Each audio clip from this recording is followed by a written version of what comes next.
Imagine this landscape. So vast, so incredibly silent, it feels like it could just swallow you whole. Miles of nothing but parched earth, sharp rocks, and this huge, watching sky. It's the kind of quiet that gets under your skin, where the wind sounds like whispers. Exactly, whispers carrying secrets. It's a place where people chase big dreams, but it's also where nightmares can just take hold. And that's where we are today, in that kind of place. We are. We're looking into the disappearance of a young man, just 19, Dylan Rounds. His whole future, his whole dream was tied to this isolated piece of Utah. Right. And when someone vanishes from a place like Lucin, Utah, well, the remoteness itself becomes a huge obstacle. How so? Think about it. Searching is like finding a needle in a massive, unforgiving haystack. And for the family, that feeling of being utterly alone, miles from help, grappling with this cold certainty that something is terribly, terribly wrong. It's immediate. That certainty, that's really the heart of this story, isn't it?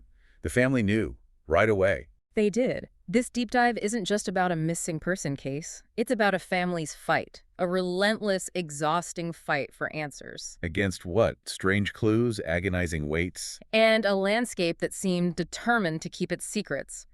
We're going to unpack everything. The initial search, the shocking evidence that eventually surfaced. Evidence that sounds almost like something out of a movie. It really does. And the neighbor, the charges, the long, painful road to finally bringing Dylan home. The family's gut feeling from the start. Yeah. You mentioned that. How crucial was that initial instinct? Incredibly. Dylan's family knew him, his habits, his drive, that immediate alarm bell, that sense that he wouldn't just live. That's often the most accurate indicator. It can fly in the face of what investigators might initially think, Yeah. Like maybe he just wandered off. But they knew better. They knew Dylan. So tell us about Dylan Rounds. Who was this young man with such a big dream? Dylan was born August 1st, 2002 in Rigby, Idaho, oldest of 3 kids. But he wasn't your typical teenager, not at all. No video games, no social media addiction. Nope. Didn't use drugs. His passion, his absolute focus was work, farming. His mom, Candace Cooley, she often said he felt like he was born in the wrong generation. Because he was so driven, so focused on building something. Exactly. He had this incredible ambition, even at 19, to own and run his own big farm, to plant things, watch them grow, make something out of the land, even in the toughest places. He wanted to prove it could be done. That was his whole drive, and he took a huge step in 2019.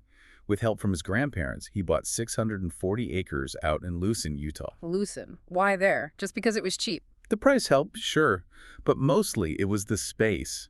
Vast, empty land where he could start building his dream from literally nothing. Lucin, Utah. It sounds so remote, like a ghost town. It pretty much is an old, abandoned railroad town way out in western Box Elder County, near the Nevada line, 50 miles west of the Great Salt Lake. Isolation doesn't even begin to cover it. So very few people actually live there. Extremely few, especially back in 2022. And for Dylan, setting up a farm there, the challenges were immense. Like what specifically? His trailer, where he lived alone for long stretches. No running water, no electricity. This wasn't some modern setup. Wow. So he had to constantly leave just for basic supplies. Right. Trips to places like Montello, Nevada, which is still 30 miles away, just for gas, food, a hot meal. It was rough living. But he was committed. Absolutely unwavering. Mm-hmm. Remember his mom's words. That farm was his life, and he would never leave it. That dedication, that deep tie to his land, it makes his disappearance just feel wrong on every level. The family knew he wouldn't just walk away. That conviction becomes so important on May 28th, 2022, a Saturday morning. It started like any other day. Dylan spoke to his grandmother, Karen, at 6:51 a.m. They talked every single day. It was their routine. But this call was different. It ended suddenly. Yeah, he told her it had started raining, like really coming down, and he had to go right now. He needed to move his grain truck. Why the urgency with the truck? It was loaded with his alfalfa seed, precious cargo, the foundation of his very first crop. It was parked by his trailer, 5 miles from the grain shed where it needed to be protected. He was worried the rain would ruin the seed. Exactly. That it would get wet, rot, destroy everything he'd worked for. He sounded frantic, apparently. He promised Karen he'd call right back as soon as the truck was safe in the shed. A promise he couldn't keep. That call never came. The silence started then. And his phone. Its last signal. Later that afternoon, records show either 2:41 p.m. or 3:41 p.m. The signal pinged on or very near his farm property, most likely right around that grain shed he was rushing to. That's a chillingly precise window of time. From an investigative perspective, it's critical. That whole green truck task narrows the time frame right down. It wasn't just sometime Saturday. It was likely within those specific hours after that 6:51 a.m. call. Something happened between moving that truck and when his phone went silent. It strongly suggests that, yes. And that sudden break in communication, especially with his grandmother, who he spoke to daily, that's a massive red flag. It screams that something went very wrong very quickly. So Karen waits. The hours tick by. No call back. What happens next? Her worry just builds and builds. By the next morning, Sunday, May 29th, still nothing. She calls Don, a farmhand who sometimes helped Dylan out. Did Don go check on him? He did. Don and another worker, Jim, drove out to the farm. They found the grain truck parked inside the shed, just like Dylan planned. And Dylan's personal pickup was back at his trailer. But no Dylan. No sign of him anywhere. Just emptiness. And his parents. When did they realize something was seriously wrong? That was Monday, May 30th, Memorial Day. Dylan's mom, Candace, realized nobody had heard from him all weekend. Highly unusual. She and Dylan's dad, Justin Rounds, didn't hesitate. They drove straight from Idaho to Lucin. What was that drive like for them? They described it as just pure dread, an overwhelming feeling that their worst fears were true. They knew their son. This wasn't him. And when they got to the farm, the state of Dylan's pickup truck, that raised immediate alarms, didn't it? Oh, big time. Multiple things were just off. First, the truck looked like it had been recently pressure washed, too clean for that dusty place with visible streaks like a rushed job. Okay, that's weird. What else? The driver's seat. It was pushed all the way forward. Dylan was tall. This setting was for someone much shorter. So someone else might have driven it. That was the immediate thought. Then, it was in four-wheel drive.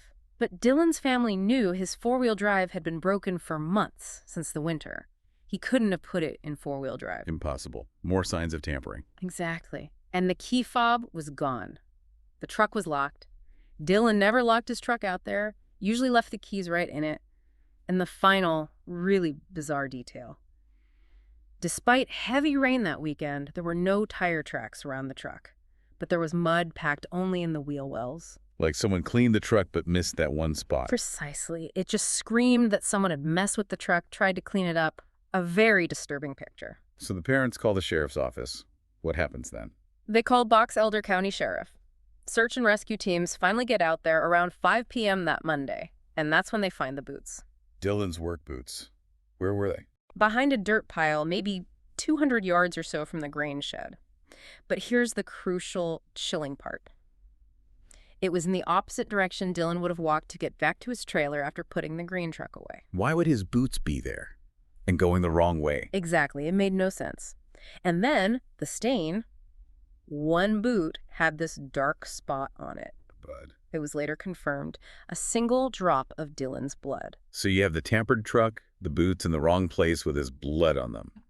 Surely law enforcement saw this as suspicious. You'd think so. But initially, no. They treated it as a simple missing persons case. The theory was maybe he, being 19, just took off, camping with friends for the holiday weekend, maybe. That must have been infuriating for the parents. Absolutely agonizing. Candace and Justin were certain it was foul play. They knew Dylan. They pointed out his bank accounts hadn't been touched. His phone was silent since Saturday afternoon. He wouldn't abandon his dream, his farm. He wouldn't just vanish. And this initial approach, it caused delays, didn't it? Critical delays. Those boots with the blood stain. They weren't sent to the crime lab until June 5th, a whole week after they were found. And his truck, the one with all the suspicious signs, released back to the family without even being dusted properly for fingerprints. Unbelievable. Lost evidence, lost time. It undeniably slowed things down. It took until June 15th, almost 3 weeks after he disappeared, for the FBI to officially get involved and for the case to finally be treated as a criminal investigation. 3 weeks of torture for the family. While all this is happening, the search is ongoing, and someone unexpected is right there in the middle of it. James Brenner. Yeah. James Brenner, he was 61, Dylan's closest neighbor out there, living in a trailer on land right next to Dylan's farm. His trailer was only about 100 yards from that grain shed. So very close proximity. Extremely close. Yeah. And the truly unsettling part, Brenner was part of those initial search parties. People saw him talking to police, seeming helpful, giving his opinions on where Dylan might have gone. Looking back, that must seem incredibly sinister. Utterly chilling. Some reports called him a family friend, but Dylan's parents strongly disagreed. They described him as a hothead, kind of grumpy, maybe not all that swift, not someone they were close to. And there were rumors too, right? About him wearing Dylan's hat. Yes, disturbing rumors circulated that Brenner was seen wearing Dylan's hat after he went missing. Just adds another layer of wrongness to his presence there. Was there any known conflict between them? Why would Brenner be involved? Well, it wasn't clear immediately, but later information suggested a motive, although it seems almost unbelievably petty. What was it? Brenner was apparently angry about where Dylan parked his trucks sometimes. Remember, Brenner was squatting on the land next door, and they were both using that grain shed, which neither of them actually owned. A dispute over parking. Near his shed, they were both basically borrowing. That seems trivial. Tragically trivial. But then you look at Brenner's history. This wasn't just some grumpy old guy. He had a felony firearm conviction from 2012. He wasn't legally allowed to own guns. Okay. Anything else? Much worse. Way back in 1986, he faced charges for intent to murder. This guy had a documented history of violence, a pattern spanning decades. So, a trivial argument with someone with that kind of past. Suddenly seems terrifyingly plausible as a trigger. It makes his helpful neighbor act during the search look calculated, manipulative, and incredibly dark. The months after Dylan vanished must have been pure hell for his family. Waiting, pushing, getting nowhere. Absolute agony. They described it as a roller coaster, constantly being told there might be news, only for nothing to happen, feeling run through the ringer by the system.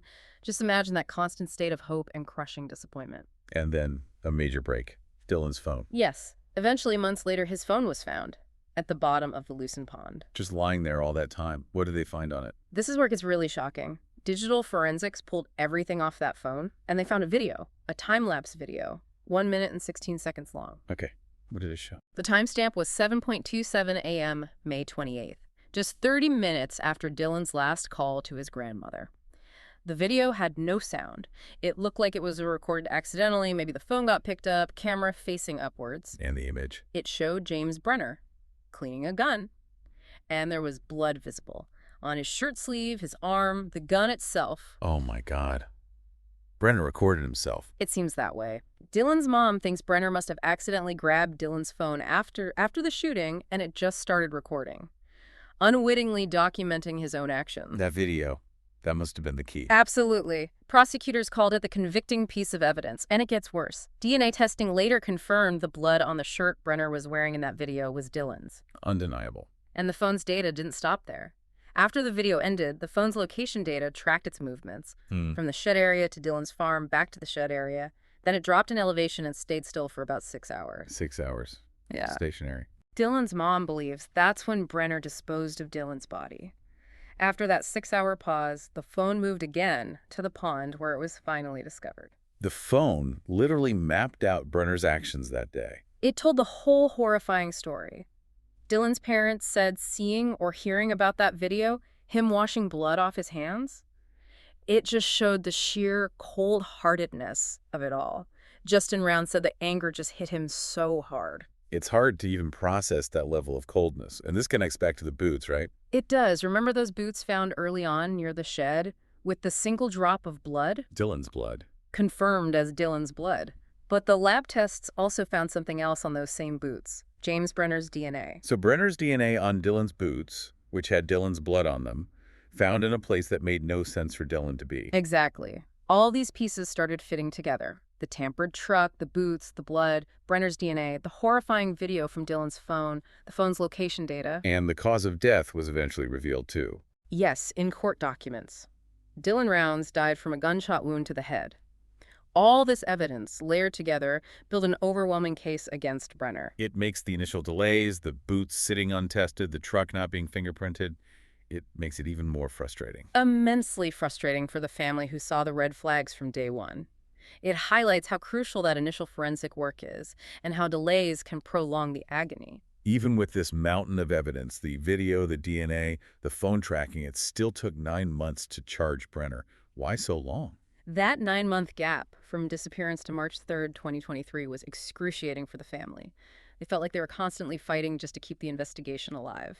Candace called it wearing the fight for your child hat. Yeah. She said they couldn't even properly grieve because they always had to be advocating, pushing, demanding action.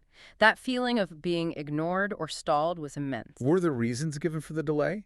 Resource issues. It's complex. Rural departments like Box Elder County often do face challenges. Fewer resources, less manpower, maybe less experience with this kind of complex homicide investigation compared to a big city force. That's not an excuse, but it can be a factor. The family's persistence made a difference. Undeniably, their refusal to give up, combined with public attention and volunteer search efforts, put pressure on authorities.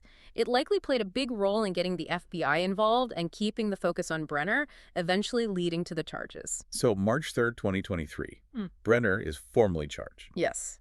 Aggravated murder, a first-degree felony, and abuse or desecration of a human body, a third-degree felony. Critically, at this point, Dylan's body still hadn't been found. And Brenner's violent past became even more relevant then. Absolutely. That 40-year pattern couldn't be ignored. The 2012 felony firearm charge, the 1986 intent to murder charge, it painted a picture of someone capable of extreme violence. And he tried to hide guns after Dylan disappeared. He did. He asked a friend to hold 3 firearms for him, saying he needed them for safety because police had taken his guns before, which, of course, led to federal charges for being a felon in possession of a firearm. It just reinforced the image of a dangerous individual trying to cover his tracks. This all leads to a very difficult decision for the family. The plea deal. A truly agonizing decision. In May 2024, Brenner was offered a plea agreement. The family had been adamant, understandably, about not wanting any reduced charges. But the deal offered something they desperately needed. It offered the location of Dylan's body. The terms were stark. Brenner reveals where Dylan is before his court date, and in return, the aggravated murder charge is reduced to second-degree murder. The desecration charge gets dropped completely. He also pleads guilty to the federal firearm charges. They had to choose between the chance of a harsher sentence and getting Dylan back. Exactly. Candace and Justin were incredibly candid about it.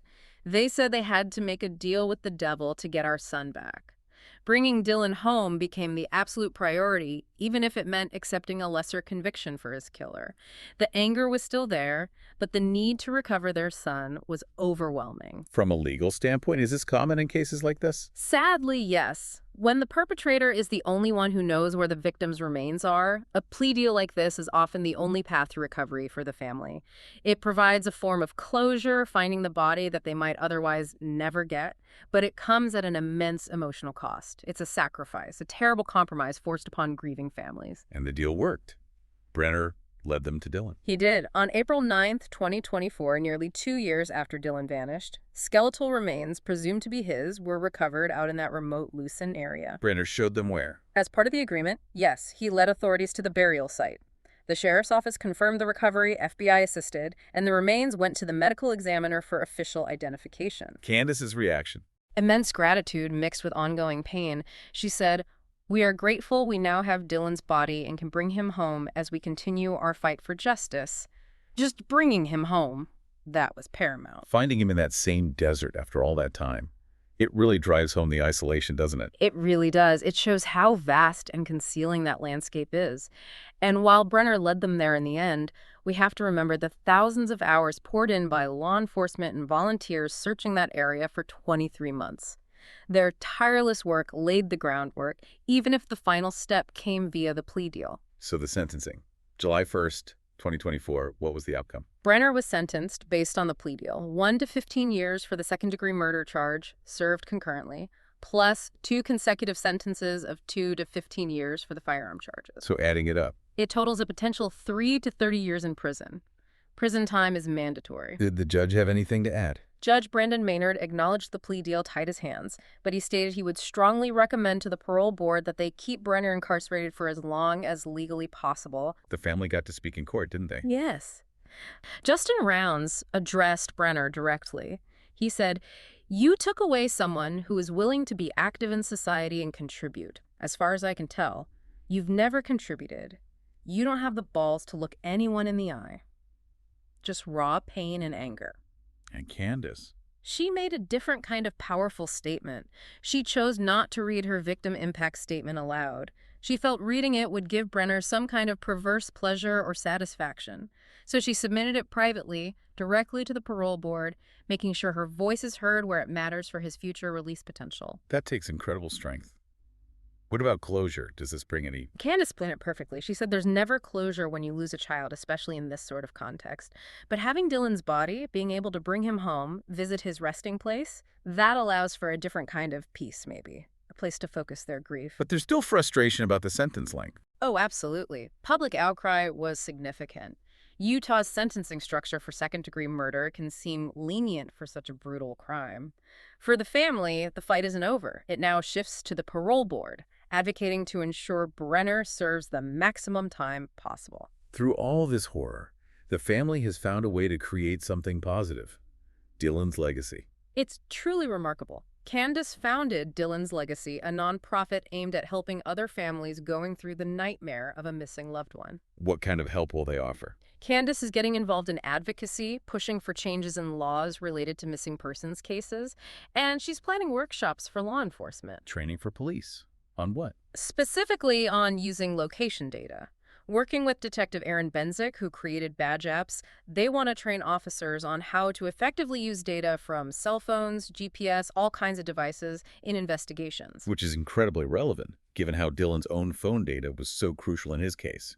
Exactly. It's taking their painful experience, the things they learned the hard way, the delays, the eventual breakthroughs with technology, and using it to help others, to improve the system. It's an amazing tribute. And they asked people to plant flowers, too. Yes, sunflowers and black-eyed Susans, Dylan's favorites. A way to remember him, to let his memory grow. They also planned a virtual memorial for his birthday, August 1st. Their journey from the initial nightmare to this advocacy, it's inspiring. It really is. They're turning unimaginable tragedy into a force for systemic change, ensuring Dylan's legacy is one of helping others navigate the darkest times. Dylan Round's story. It just stays with you. A young man with a huge dream drawn to the silence of the desert, only to have that silence broken by violence.